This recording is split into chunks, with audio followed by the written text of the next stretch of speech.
Əməkdar artist Cabir İmanov vəfat edib. O, sentyabrın 29-da paytaxtın Səbail rayonu Üzeyir Hacıbəyli küçəsində yerləşən idman zalında infarkt keçirib. Hadisə yerinə təcili tibbi yardım briqadası çağırılsa da, 49 yaşlı aktyorun həyatını xilas etmək mümkün olmayıb. Xatırladaq ki, Cabir İmanov 22 iyun 1976-cı ildə Bakı şəhərində anadan olub.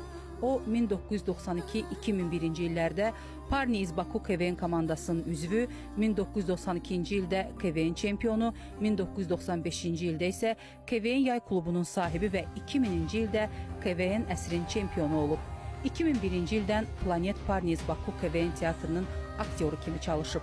14 sentyabr 2015-ci ildə Azərbaycanın əməkdar artisti fəxri adına layiq görülüb. 14 sentyabr 2015-ci ildə əməkdar artist fəxri adına layiq görülüb. Cabir İmanov 2021-ci il oktyabrın 16-sında Azərbaycan mədəniyyətinin inkişafında göstərdiyi xidmətlərinə görə tərəqqi medalı ilə təltif olunub.